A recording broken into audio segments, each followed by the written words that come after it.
Enso, Ulong-long. gawin mo tong slime. Slime? Oh, yan tubig na yan. Tubig? Oo, gawin mo slime. Water slime? Tara, gawin natin. Game! Tara at gagawa tayo ng water slime. Kaya mo bang gawin yan? Opo, Longlong, naglalagay na po ako dito ng tubig sa pinakalagayan at lalagyan ko na rin po ito ng glue. Ano sabi mo, blue? Hindi po blue, Longlong, glue. Ah, glue. Ngayon naman ay maglalagay na po ulit tayo dito ng activator, Longlong. Bakit ka naman sasakay sa motor? Hindi po ako sasakay sa motor, Longlong. Activator po ito. At kailangan po natin itong halu-haluin para magawa na po natin itong water slime na pinapagawa nyo sa akin. Aba, nabubuo-buo na. Opo, Longlong, di ba?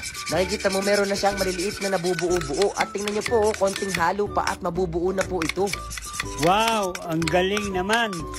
Bakit ganyan ang itsura? Ganyan po talaga, Longlong, sa simula. Medyo parang, basta ewan. Pero ganito po talaga to pag nabuo na. Ganyan ba talaga ang water slime? Halo-haluin mo pa. Opo, Longlong, hahalu-haluin ko na po ito dito sa board. Ano, blackboard? Pinagsusulatan ng maestra yun ah. Hindi po blackboard. Ito po yung board kung saan ko po ginagawa yung slime ko, Longlong. At tingnan nyo po, nabuo na, ang galing.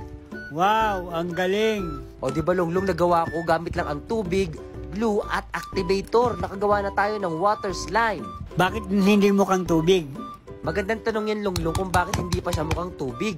Kasi, Longlong, kailangan pa natin tong intayin ng mga 1 linggo pa. 1 linggo pa? Ang tagal? Ganun talaga, Longlong, 1 linggo pa para maset na natin itong water slime na ginagawa natin. Kaya, ano pang gagawin natin? Like for part 2! Ito na yung ating water slime! Yay! Kailangan pa natin itong intayin ng mga 1 linggo pa para maging water slime talaga siya. Kaya, gawa na rin kayo!